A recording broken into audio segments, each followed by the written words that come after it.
चाहती हूँ कि मेरा समाज जो है कि मुझे मानता है, प्यार करता है, दुलार करता है, लेकिन यहाँ के जो धर्मांतरित ईसाइयों के द्वारा आप देख रहे हैं पहले से ही कितनी बैरिकेडिंग और कितनी अभद्रता है इन लोगों में।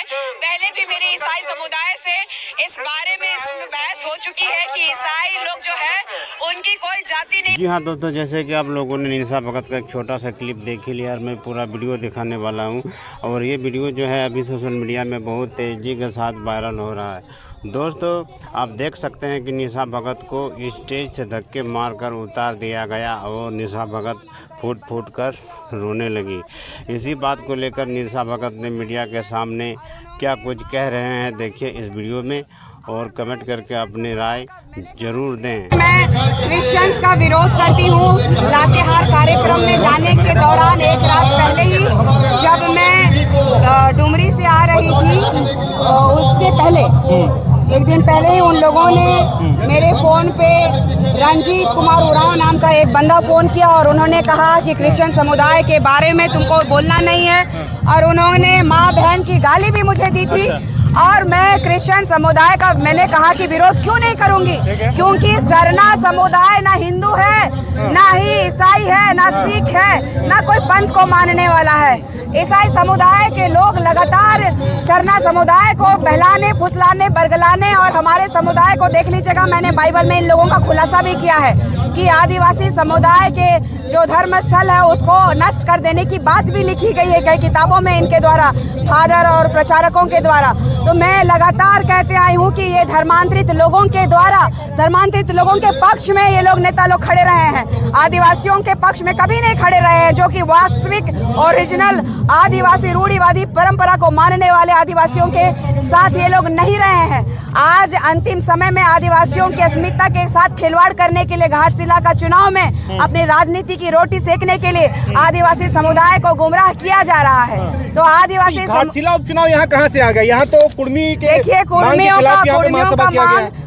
का जो विरोध करना था तो मैं भी कुर्मियों का भी विरोध कर रही थी, लेकिन आप देख लीजिएगा कि यहाँ पे लगातार मैं ही एक लड़की मैं ही हूँ जो कि धर्मांतरित ईसाइयों के द्वारा जो धर्मांतरित किया जा रहा है, तो उनके खिलाफ भी लगातार मैं काम करते आई हूँ कि धर्मांतरित ईसाइयों का आरक्षण समाप्त करना चाहिए, डिलिस्टिंग होना चाहिए।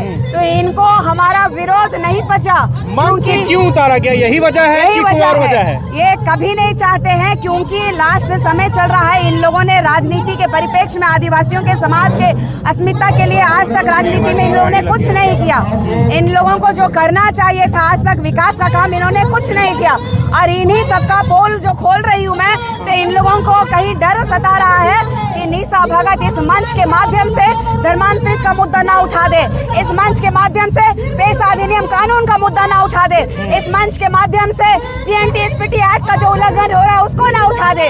इसीलिए ये लोग हमें गुमराह करने के लिए लगातार आदिवासियों के मंच को हाईजैक करने का काम कर रहे हैं, और आदिवासी रूढ़िवादी परंपरा के मानने वाले लोगों का अपमान इस तरीके से आरोप तो आप पर लग रहा है कि आप मंच हाईजैक करने आ गई। वो लोग इतने दिन से तैयारी कर रहे थे, इतने लोगों का भीड़ यहाँ पर जमा हुआ, अचानक निशा भगत आती है और क्रेडिट लेने के लिए। देखिए, चूंकि मैं कोई राजनीति पार्टी से नहीं हूँ, मैंने बार बार कहा है कि ये लोग जो है इससे पहले भी राजनीति कर चुके हैं। ईसाई का फेवर लेकर के सरना झंडा का अपमान ये लोग पहले ही कर चुके हैं, और ईसाई समुदाय के फेवर में ये लोग लगातार बात करने वाले लोग आज मुझे मंच में क्यों जगह देंगे? मैं कोई राजनीति पार्टी से नहीं हूँ, मैं केंद्रीय सरना समिति की केंद्रीय अध्यक्ष हूँ, महिला प्रकोष्ठ की, और मुझे नहीं दिया, चलो ठीक है, केंद्रीय सरना समिति के केंद्रीय अध्यक्ष आदरणीय फूलचंद तिर्की जी को क्यों नहीं दिया गया? समाज के लोगों को क्यों नहीं दिया गया? ये जो लोग हैं गंदी राजनीति कर रहे हैं, रूढ़िवादी परंपरा के लोगों को मानने वाले लोगों को मटियामेट करने का इन लोगों की साजिश से चाल है। निशा जी, यहाँ पर बहुत सारे आदिवासी यहाँ पे मैंने उलगुलान किया, और मलाई ये लोग खाएंगे। इन्हीं को कहते हैं। शुरू करने वाली निशा भगत को आज रांची के महारैली में क्यों वहाँ से निकाल दिया गया? क्योंकि ये धर्मांतरित ईसाइयों के चमचे हैं। अच्छा। ये लोग राजनीति का आज तक में इन लोगों ने इतना बड़ा उलगुलान कभी नहीं कर पाए, और निशा भगत ने जो उलगुलान किया है तो ये जानते हैं कि ये किसी के बाप से नहीं डरती है, और ये पता है कि ये धर्मांतरित लोगों के बारे में बोलेगी, और पेशा अधिनियम कानून के बारे में बोलेगी, CNT-SPT एक्ट के बारे में बोलेगी, और इसी चुनाव के दरमियान हमारे आदिवासी बेटा का हांसदा का जो निर्मम हत्या पुलिस इनकाउंटर के द्वारा, फेक इनकाउंटर के द्वारा किया गया, ये बोलेगी, इसीलिए इन लोगों के द्वारा रोका गया। ये लोग सिर्फ और सिर्फ रंगा सियार लोग हैं, गंदी राजनीति करने वाले लोग हैं। नेता बनना बहुत मुश्किल है। मेरे सपोर्ट में पूरा समाज है। अगर मैं एक बार बोल दूंगी ना तो फिर मेरा पूरा समाज मेरे हुजूम आ जाएगा। लेकिन मैं अपना आदिवासी समुदाय यहाँ पे अगर भगदड़ होगी तो कितने मासूम लोगों की जान चली जाएगी। आपको खुश है? आप जैसे लोगों के पत्रकार होने के लोगों की वजह से ही ये सब चीजें भड़काऊ होती है। भड़काऊ मत करिए। एक बार मैं भड़का दूंगी तो पूरा भगदड़ हो जाएगा। आपको मालूम भी है। मैं आपसे सवाल कर रहा हूँ निशा जी, कितने लोग हैं सपोर्ट में मंच से ही कोई नहीं आया, बाकी लोग खिलाफ पे हो गए।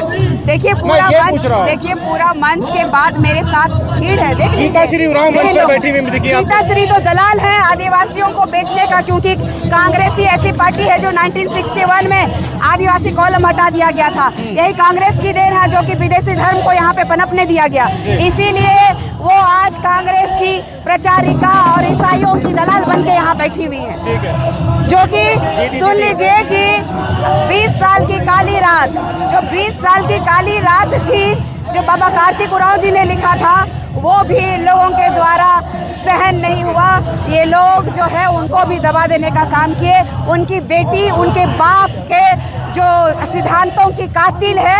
यही कहना चाहूंगी, आदिवासी ऐसे रंगा सियार से दूर रहे, जमीन दलालों से सावधान रहे।